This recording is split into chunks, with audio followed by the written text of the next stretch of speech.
Assalamualaikum warahmatullahi wabarakatuh. Salam dan bahagia. Perkenalkan, kami dari kelompok 2 akan mempresentasikan hasil diskusi kami dengan judul Otoritas Jasa Keuangan atau OJK. Kelompok kami terdiri dari 1. Farda Samanta Edestia dengan NIM 2020017005, dan yang kedua saya sendiri Dini Fitrianingsih dengan NIM 2020017026, dan yang ketiga Wati Riyadani dengan NIM 2020017149. Selanjutnya materi mengenai pengertian Otoritas Jasa Keuangan.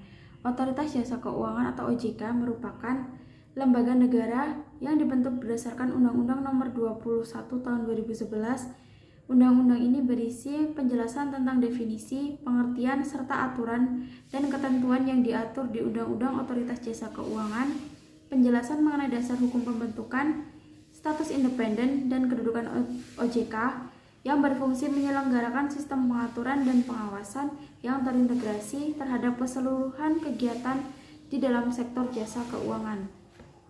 Otoritas Jasa Keuangan atau OJK adalah lembaga yang independen dan bebas dari campur tangan pihak lain yang mempunyai fungsi, tugas, dan wewenang pengaturan, pengawasan, pemeriksaan, dan penyidikan. Otoritas Jasa Keuangan atau OJK didirikan untuk menggantikan peran BPPMLK dalam pengaturan dan pengawasan pasar modal serta lembaga keuangan. Selain itu juga untuk menggantikan peran Bank Indonesia atau BI dalam pengaturan dan pengawasan bank, serta untuk melindungi konsumen industri jasa keuangan. Selanjutnya yaitu mengenai tujuan dari Otoritas Jasa Keuangan atau OJK. OJK dibentuk dengan tujuan agar keseluruhan kegiatan di dalam sektor jasa keuangan dapat 1. Terselenggara secara teratur, adil, transparan, dan akuntabel. Yang kedua, mampu mewujudkan sistem keuangan yang tumbuh secara berkelanjutan dan stabil. Dan yang ketiga, mampu melindungi kepentingan konsumen masyarakat. Untuk yang selanjutnya yaitu tugas dan juga wewenang dari Lembaga Otoritas Jasa Keuangan. Nah, jadi OJK ini memiliki tugas mengenai pengaturan dan juga pengawasan terhadap 3 kegiatan. Yang pertama yaitu kegiatan jasa keuangan di sektor perbankan, yang kedua ada kegiatan jasa keuangan di sektor pasar modal, dan yang ketiga yaitu ada kegiatan jasa keuangan di sektor perasuransian, dana pensiun, lembaga pembiayaan, dan juga pada lembaga jasa keuangan lainnya. Untuk yang pertama yaitu tugas OJK terhadap kegiatan jasa keuangan di sektor perbankan. Nah, pada kegiatan ini OJK memiliki tugas untuk yang pertama, OJK sebagai lembaga independen ini bertugas untuk menyusun sistem pengawasan seluruh bank yang beroperasi di Indonesia. Lalu yang kedua, OJK pun juga wajib untuk menegakkan hukum dalam sektor bank. Dan juga yang ketiga yaitu lembaga ini atau OJK ini bertugas untuk mengadakan pembinaan, pemeriksaan, dan juga pengawasan dalam sektor bank. Untuk yang kedua yaitu pada kegiatan jasa keuangan di sektor pasar modal. Nah, pada kegiatan ini OJK ini memiliki beberapa tugas, diantaranya yaitu untuk menyusun peraturan pelaksanaan di bidang pasar modal, lalu untuk melaksanakan protokol manajemen krisis pada pasar modal, lalu untuk menetapkan ketentuan akuntansi di bidang pasar modal, dan melaksanakan penegakan hukum di bidang pasar modal, dan juga yang lainnya masih ada banyak. Untuk kegiatan yang ketiga yaitu kegiatan jasa keuangan di sektor perasuransian, dana pensiun, lembaga pembiayaan, dan juga lembaga jasa keuangan lainnya.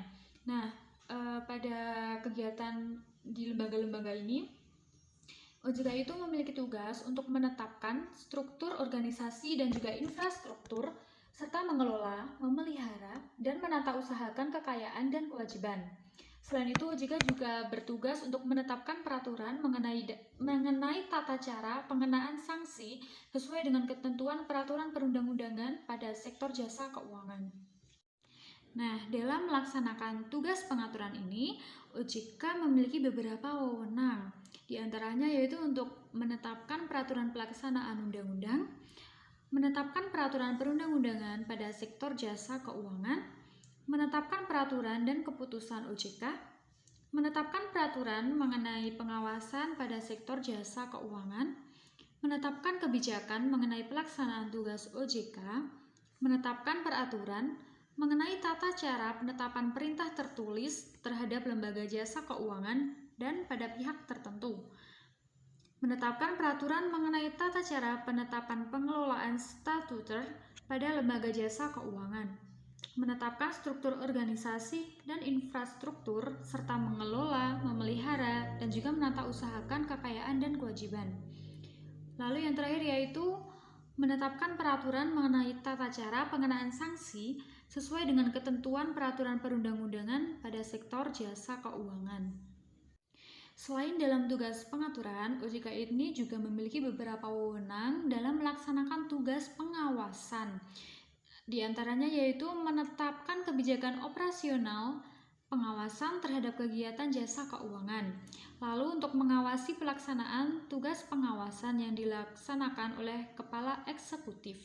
Lalu untuk melakukan pengawasan, pemeriksaan, penyidikan, perlindungan konsumen, dan juga tindakan-tindakan lain terhadap lembaga jasa keuangan, pelaku dan atau penunjang kegiatan jasa keuangan sebagaimana dimaksud dalam peraturan perundang-undangan pada sektor jasa keuangan. Lalu untuk memberikan perintah tertulis kepada lembaga jasa keuangan dan atau pihak-pihak tertentu. Lalu untuk melakukan penunjukan pengelola statuter, menetapkan penggunaan pengelola statuter, menetapkan sanksi administratif terhadap pihak yang melakukan pelanggaran terhadap peraturan perundang-undangan pada sektor jasa keuangan. Selanjutnya, wewenang yang terakhir yaitu memberikan dan atau mencabut tentang beberapa hal ini. Di antaranya yaitu mengenai izin usaha, izin orang perseorangan, efektifnya pernyataan pendaftaran, surat tanda terdaftar, persetujuan melakukan kegiatan usaha, pengesahan, persetujuan atau penetapan pembubaran, penetapan lain sebagaimana dimaksud dalam peraturan perundang-undangan di sektor jasa keuangan. Selanjutnya ada Dewan Komisioner. Dewan Komisioner adalah pimpinan tertinggi OJK yang bersifat kolektif dan kolegial. Dewan Komisioner beranggotakan 9 orang anggota yang ditetapkan dengan keputusan Presiden. Susunan Dewan Komisioner sendiri terdiri atas yang pertama, seorang ketua merangkap anggota, yang kedua, seorang wakil ketua sebagai ketua komite etik merangkap anggota, yang ketiga, seorang kepala eksekutif pengawas perbankan merangkap anggota, yang keempat, seorang kepala eksekutif pengawas pasar modal merangkap anggota, yang kelima, seorang kepala eksekutif pengawas perasuransian, dana pensiun, lembaga pembiayaan, dan lembaga jasa keuangan lainnya merangkap anggota. Yang keenam, seorang ketua Dewan Audit merangkap anggota. Yang ketujuh, seorang anggota yang membidangi edukasi dan pelindungan konsumen, seorang anggota ex officio dari Bank Indonesia yang merupakan anggota Dewan Gubernur Bank Indonesia, dan yang terakhir, seorang anggota ex officio dari Kementerian Keuangan yang merupakan pejabat singkat SLO 1 Kementerian Keuangan. Bank Otoritas Jasa Keuangan terdiri di antaranya Bank Sentral Asia, Bank Mandiri, Bank Permata, Bank Negara Indonesia, Bank Rakyat Indonesia, Bank OCBC NISP, Bank Bukopin, Bank CIMB Niaga, Bank Tabungan Negara, Bank Mega, Bank Danamon, Bank Tabungan Pensiun Nasional, dan yang terakhir ada Bank Internasional Indonesia. Contoh soal 1. Mengapa OJK termasuk lembaga independen negara? OJK adalah lembaga yang bebas dari campur tangan yang lainnya. Segala keputusannya tidak akan diganggu-gugat oleh pemerintah dan tetap disesuaikan dengan peraturan perundang-undangan negara kita. Nah, pemerintah mempercayakan tugas pengawasan sektor keuangan kepada OJK sepenuhnya. Maka dari itu, OJK termasuk dalam lembaga negara yang bersifat independen. Dan yang kedua, ada apa wewenang yang dapat diambil oleh OJK apabila terdapat lembaga jasa keuangan yang berpotensi merugikan masyarakat. Jadi, apabila terdapat lembaga jasa keuangan berpotensi merugikan masyarakat, OJK dapat mengambil wewenang dengan cara meminta lembaga jasa keuangan untuk menghentikan. Terima kasih. Sekian presentasi dari kelompok kami, kurang lebihnya mohon maaf. Wassalamualaikum warahmatullahi wabarakatuh.